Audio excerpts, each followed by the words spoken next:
장점이라는 제목으로 말씀을 드린 바 있습니다. 쿠션이 있는 사람, 특별히 생각나는 대목이기도 합니다. 그런데 그것을 잠깐 한 5분 상관에 지나가기에는 좀 너무 아쉬워서, 또 설을 앞두고 있고 또 다시 여러 사람들을 만나게 될 터인데, 우리의 삶의 모든 것은 관계적이거든요. 그 관계를 떠나서 살 수 없고, 인생의 90% 이상의 문제가 관계에서 발생하고 있는데, 그래서 아무래도 더 타치해야 되겠다, 이 문제를. 그래서 다시 말씀을 들고 서는 것입니다. 그래서 오늘 우리는 참된 행복을 찾아가는 짧은 여행 이야기를 들을 것입니다.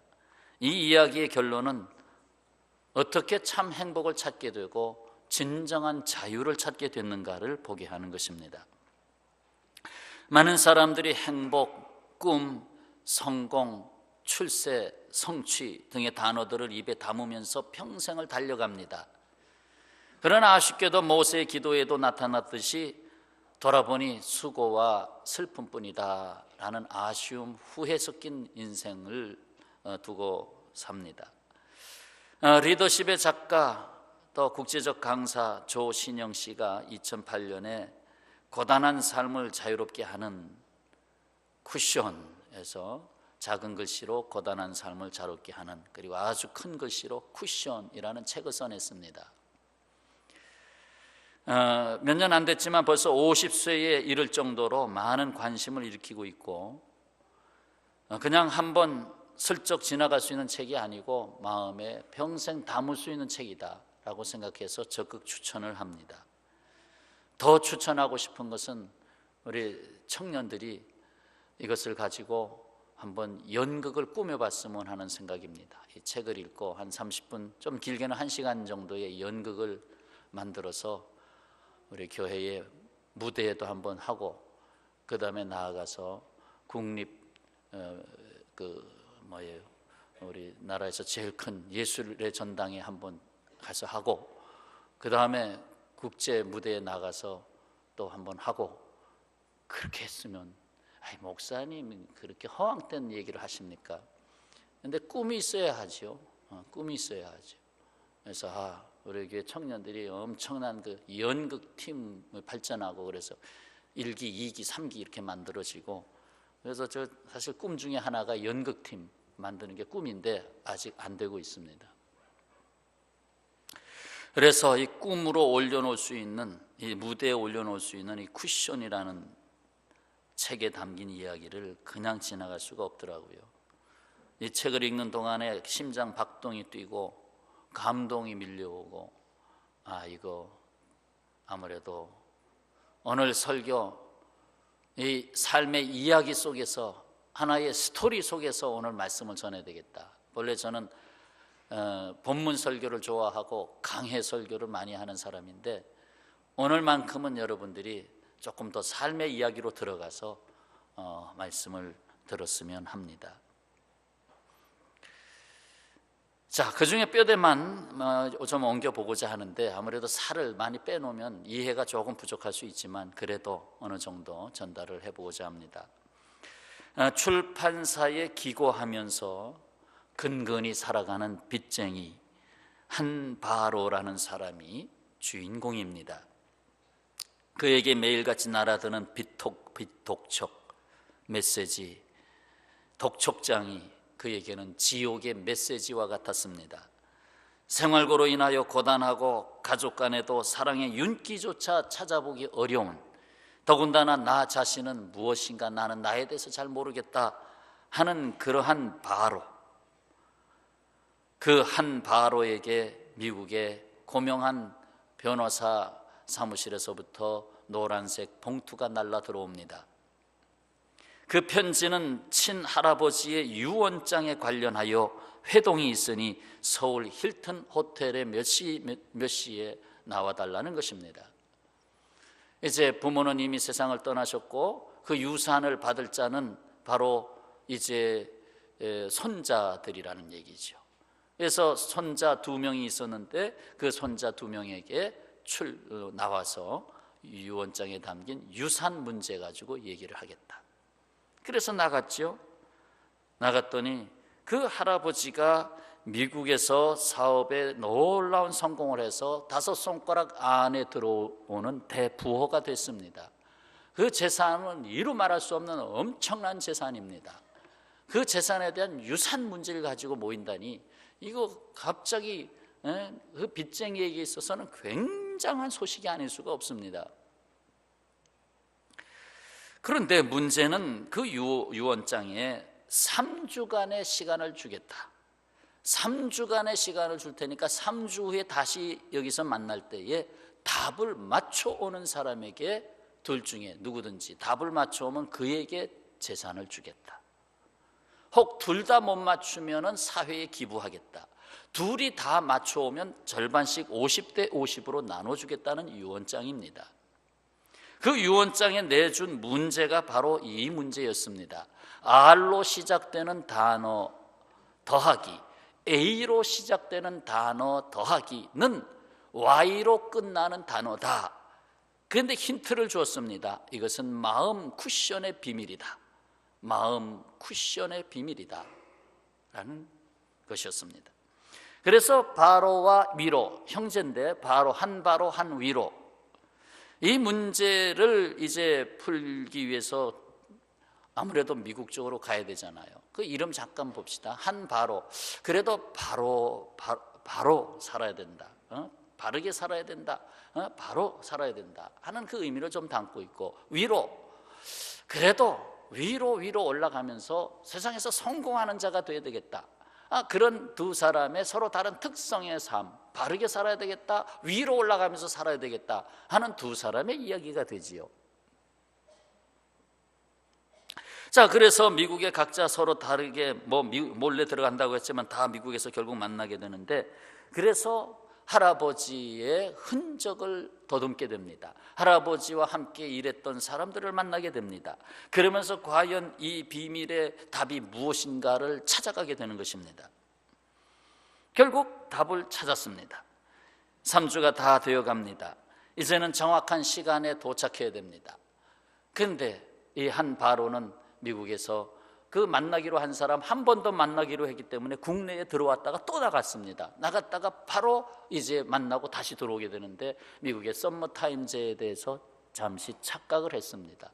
그래서 공항에 도착해 보니 이미 밤 11시 비행기가 떠나고 말았습니다. 자기가 도착할 때 이미 비행기는 뜨고 있었습니다.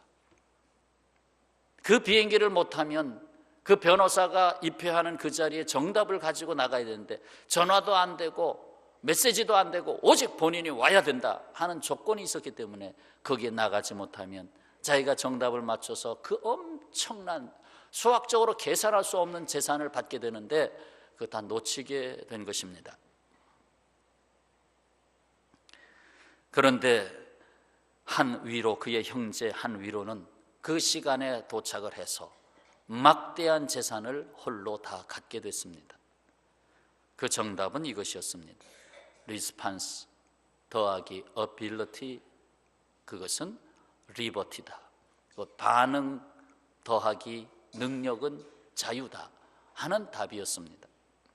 이는 우리가 살아가는 모든 것이 사람들에게 어떤 반응을 하느냐에 따라서 진정한 자유를 누리는, 이 세상에 속박된 삶, 물질에 속박된 삶, 어떤 이 세상에 매여서 살아가는, 어쩔 수 없이 살아가는 삶이 아니라 정말로 진리가 너희를 자유케 하리라 하는 그 진리를 누리면서 살아갈 수 있는 삶, 그 답이 여기 있다는 것입니다.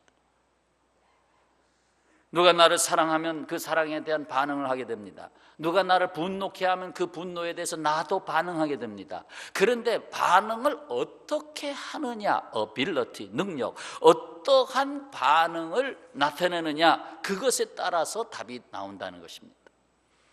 우리도 종종 반응할 때에 생각보다는 감정이 앞서서 분노로 반응하는 경우들이 많습니다. 할아버지의 흔적을 찾아 미국에 갔던 한 바로는 할아버지를 잘 알고 있는 민 박사를 만나게 됩니다. 그가 바로에게 스스로 힘 자랑을 하던 헤라클레스 이야기를 들려줍니다. 이런 만남들이 전부 답을 찾는 이제 힌트가 되는데, 헤라클레스 이야기를 듣게 됩니다. 헤라클레스가 어느 날 아주 좁은 길을 가고 있었네. 한참을 걷다가 사과 크기만한 것이 길에 떨어져 있는 것을 보고는 별 생각 없이 이게 뭐 여기 앞에 가로막고 있어 하고 발길로 퍽 찼다네. 그랬더니 그 물건이 갑자기 수박만큼 커진 거야. 이게 뭐야, 나를 놀리네 하고 이제는 다시 힘껏 헤라클레스가 찾지. 그랬더니 이제는 바위만큼 커진 거야. 열이 오른 헤라클레스는 이번에는 들고 있던 커다란 쇠 몽둥이로 그 바위를 내리쳤지. 놀랍게도 그것은 아까보다 2배나 더 커서 그 좁은 길, 그걸 아예 가로막아 버렸지. 한바라가 이 이야기를 듣고 있다가 그 다음 이야기 제가 해볼게요. 이어갑니다. 헤라클레스는 너무 화가 났죠. 그래서 우통을 벗어버린 채 한참 동안 그 물건을 들어 올리려고 잡아 들으려고 엄청나게 낑낑거리고 있었죠. 하지만 노력하면 할수록 그것이 더욱 커져서 마침내 산더미만하게 커진 겁니다. 자, 여기에 그냥 지나갈 수 없죠. 노력하면 할수록 그것이 더욱 커져서, 그 앞에 있는 돌멩이는 인생의 문제들입니다. 그 인생의 문제들이 내가 발길로 차고 내가 낑낑거리고 결국 내가 방법을 총동원해서 했지만 그것은 점점 더 커서 나를 크게 가로막고 있었다. 어떻습니까? 여러분, 살아가면서 내 힘으로 되는 줄 알고 전 힘을 다해서 해보는데 해도 힘은 자꾸 커져요. 제가 얼마 전에 그런 얘기를 들었어요. 아이들 다 시집 장가 보내면 훌훌 털어버리고 이제 짐 다 벗었네 할 줄 알았다는 겁니다. 근데 시집 장가 보내니까, 하나 시집 보내니까 오히려 4사람이 늘더라는 거예요. 그 딸내미 하나 생일 축하해주면 끝나던 것이 이제 사위 생일도 기억해줘야 되고 장인 장모님 생일도 기억해줘야 되고, 이거 문제가 더 심각해진 거예요. 짐을 다 짐을 벗었는 줄 알았더니 아니다. 그래서 짐을 안 가지려면 독신으로 계속 살게 하는 것도 방법 중에 하나입니다. 웃음으로 들으시고요. 그만큼 인생의 문제가 해결되는 줄 아는데 더 커지더라는 거죠. 더 커져. 거기다가 애기 손주 낳고 그러면 유모차 하나 사주는데 200만 원. 아이고, 애기 낳았다고 틈틈이 가서 30만 원씩 1년에 한 500만 원 들더라. 이거 차라리 시집 안 갔으면 용돈 안 들 텐데. 인생의 문제들이 이게 쉬운 게 아닙니다. 잠시 후에 씩씩거리고 있는 헤라클레스 앞에 아테네 여신이 나타났어요. 산더미만한 그 물건에 쫙 손을 대고는 그녀가 아름다운 노래를 부릅니다. 나 너를 사랑해 하면서 아름다운 노래를 부릅니다. 그랬더니 갑자기 그 산더미만한 것이 사과 크기로 다시 싹 작아지더니 땡땡으로 굴러서 옆으로 떨어지더라는 겁니다. 바로는 눈을 지그시 감고 고개를 끄덕거립니다. 그래, 여기에 반응이라고 하는 것이 있구나. 민 박사가 다시 이 이야기 마지막 부분을 말합니다. 깜짝 놀란 헤라클레스에게 아테네 여신이 이렇게 말을 하고 떠납니다. 그것을 더 이상 건드리지 마세요. 그건 당신 마음속에 있는 분노와 같아요. 건드리지 않고 내버려 두면 작아지지만 건드릴수록 더 커지는 거예요. 분노, 건드리면 자꾸 커집니다. 그렇습니다. 곧 그 반응하는 바른 능력이 곧 진정한 자유를 누리게 된다는 것입니다. 곧 세상으로부터의 자유인 것입니다. 지금까지는 3주 만에 막대한 거부가 된 한 위로가 한 바로에 대하여 일단 판정승한 것으로 보여집니다. 당장의 세상에 부러울 것이 없는 거부가 된 한 위로는 모든 행복과 자유를 다 가져간 것처럼 보입니다. 그때 바로가 30분만 공항에 일찍 도착했어도 둘이서 유산을 반반씩 나누었을 텐데 돌이킬 수 없는 상황입니다. 자, 그러나 바로 그는 그 여정 중에 자신의 변화를 겪고 있다는 것을 알게 됩니다. 그 답을 찾아가는 과정 속에 변화를 체험하게 된 것입니다. 그동안 아내나 자녀들에게 짜증과 좌절과 곤고함으로 감정적으로 반응하던 그에게 변화가 오기 시작한 것입니다. 반응에 대한 새로운 것을 얻게 되는 것입니다. 반응이 인생의 문제를 해결한다는 걸 알았습니다. 할아버지가 남긴 흔적들을 따라가면서 쿠션, 이른바 스펀지의 지혜와 능력을 깨닫기 시작합니다. 사랑하는 여러분, 온유함의 주제가 나옵니다. 온유함은 스펀지와 같습니다. 오늘 제가 스펀지 하나를 들고 나왔습니다. 이 스펀지, 그저 약한 것 같지만은 이 스펀지는 우리의 삶의 구석구석에 있습니다. 여러분이 앉은 자리에도 스펀지가 들어가 있습니다. 여러분 집의 소파에도 침대에도 다 스펀지가 들어가 있습니다. 나의 삶을 편안하게 맡길 수 있게 합니다.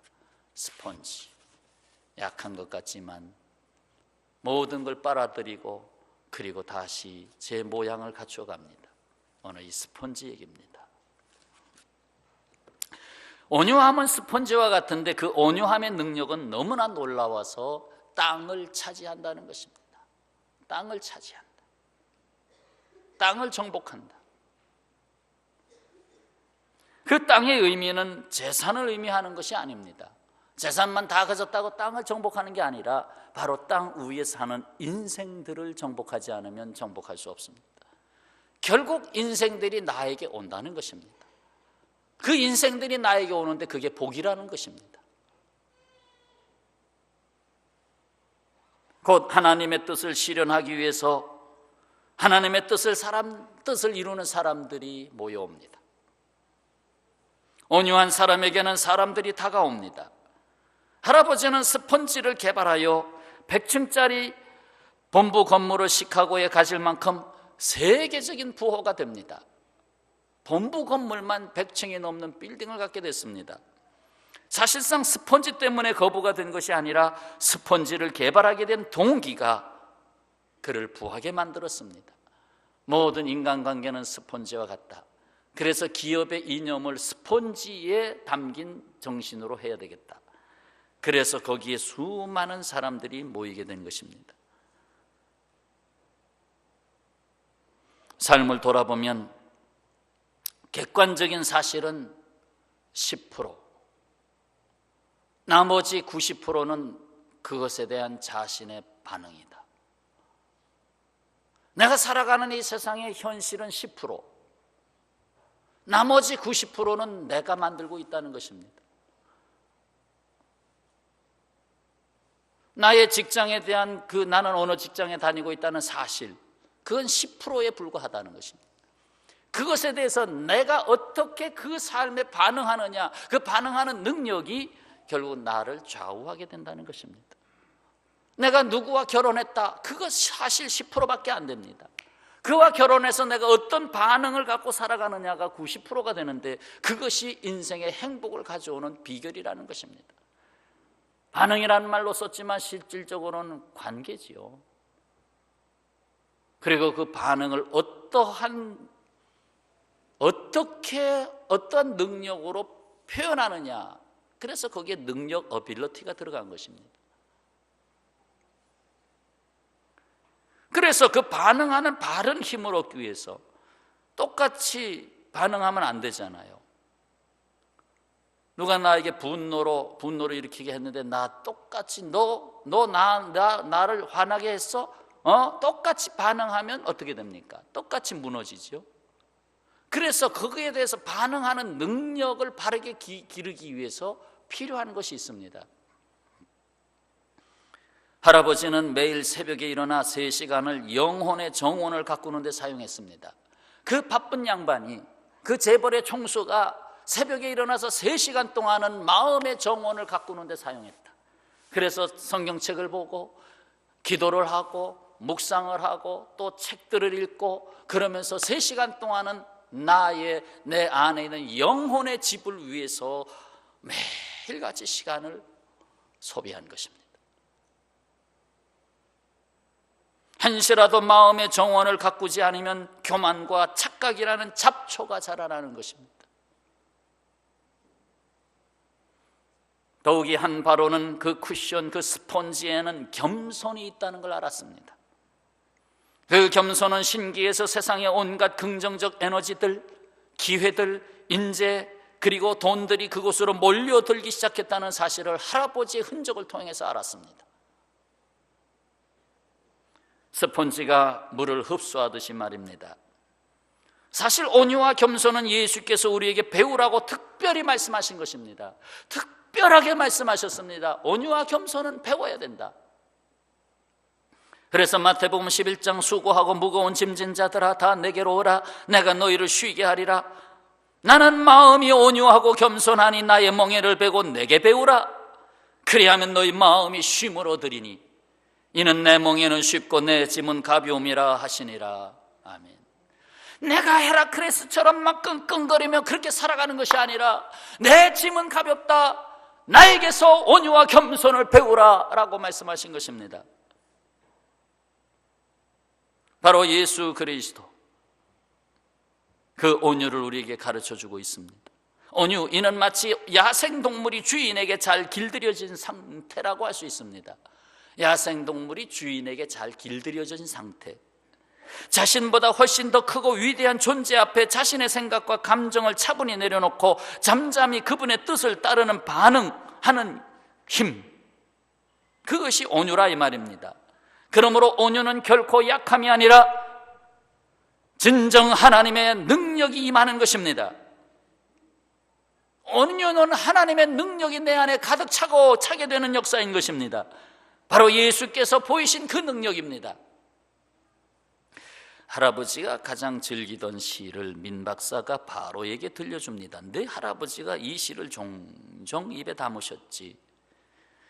강에 돌을 던지면 돌은 강바닥에 가라앉을 것이다. 어떤 돌도 꽃처럼 물 위에 뜰 수 없다. 하지만 만일 그대가 배를 갖고 있다면 그대는 수십 킬로그램의 돌을 실어도 물 위에 뜰 것이다. 마찬가지로 그 정도의 고통이 그대 안에 있어도 배만 갖고 있다면 그대는 여전히 뜰 수 있다. 여기서 돌멩이들은 인생의 문제들이죠. 과제들이죠. 그리고 그 물은 건너가야 할 우리 인생의 여정이죠. 그대는 즐거운 마음으로 배를 저으며 강이나 호수를 가로지를 수 있다. 깨어있는 마음에서 에너지를 얻는 법을 배우라. 깨어있는 마음이란 감싸 안고 실어 나르고 변화시킬 수 있는 배다. 결국 배는 마음을 말하지요. 배는 마음을 말합니다. 근데 깨어있는 마음을 말합니다. 영혼의 정원을 가꾸어서 항상 살아있는 깨어있는 마음을 배로 표현했습니다. 우리 안에 있는 고통과 슬픔, 어려움에 대해 너무 걱정하지 말라. 우리가 배를 가지고 있다면 고통이 우리 안에 있어도 우리는 여전히 행복하게 살아갈 수 있다. 여기까지가 그 시입니다.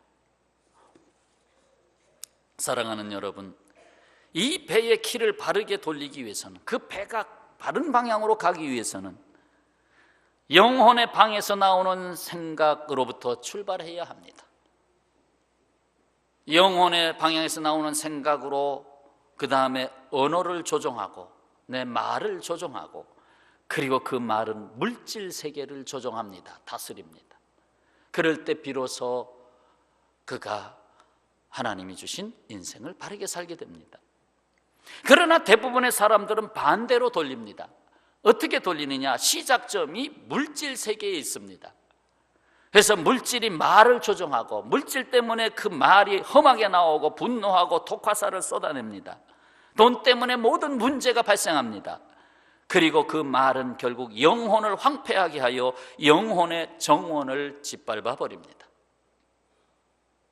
그리고 불행하게 됩니다. 보이는 것이 보이지 않는 것을 지배하는 세계는 멸망하는 세계입니다. 보이는 것이 보이지 않는 세계를 짓밟는 세계는 멸망하는 세계다. 그러나 보이지 않는 것이 보이는 것을 지배하는 세계는 하나님의 나라입니다. 그것을 한 바로는 할아버지의 흔적에서 발견할 수 있었습니다. 한 바로는 그 엄청난 재벌가가 될 수 있는 기회를 놓치고 집으로 돌아옵니다. 아내인 선영이가 남편이 그 재산을 다 잃어버릴 기회를 놓쳤으니 얼마나 상심했을까. 정말 아내 선영이가 더 마음이 지금 조마조마했습니다. 그런데 선영이가 남편을 보자마자 적지 않은 충격을 받았습니다. 유산 상속에 실패했기 때문이 아니라 바로가 낯선 사람이 되어 돌아왔기 때문입니다. 물질에 매인 삶에서 자유하는 새로운 사람을 만났기 때문입니다. 자기를 안아주는 그 포옹도 달랐습니다. 그냥 집안에 그저 짐으로 생각했던 자녀들에 대한 태도도 달라졌습니다. 그의 삶에 반응하는 그 힘이 전혀 달라졌습니다. 뭔가 자유함을 누리는 것을 보았습니다. 유산 200억 원과 그에 비교되지 않는 땅 3,000에이커 그리고 빌딩들, 그 모든 것을 잃었지만 남편의 마음에 싹트고 있는 놀라운 변화는 그 재물로 살 수가 없는 것들이었습니다. 그리고 얼마 후에 다시금 국제 등기 우편이 도착합니다. 거기에는 할아버지가 유산 상속에 실패한 자에게 주는 유언장이 들어 있었습니다. 내 사랑하는 아이야, 보거라. 내가 제시한 문제를 풀어가는 과정에서 어떤 깨달음이 있었으면 하고 바랬다. 좀 요약해서, 사랑하는 아이야, 보이는 가치, 즉 물질보다 보이지 않는 가치가 훨씬 더 중요함을 나는 깨달았단다. 내가 놓쳐버렸던 눈에 보이는 그 많은 물질보다, 유산을 말하죠, 그 많은 물질보다 훨씬 더 아름다운 열매들이 내 삶에 가득할 것이다. 그 일이 있은 얼마 후에 바로는 출판사 편집장에게 다시 교정된 원고를 보냅니다. 그가 글 쓰는 사람 아니에요. 근데 이전에 보내면 편집장은 이것도 글이라고 늘 퇴짜 맞기도 하고, 또 어떻게 해서 써낸 거는 세간에 나가면 전혀 반응들이 없고, 그러니까 맨날 쫄딱쫄딱 굶으면서 빚쟁이가 됩니다. 그런데 이번에는 편집장이 오케이를 합니다. 그것이 책으로 출판되어서 베스트셀러가 됩니다. 많은 사람들이 읽고, 그래서 인기가 얻겨들고 방송국에서 초대를 하고, 뭐 여기저기 국제적으로 여기도 갔다 오고 저기도 갔다 오고,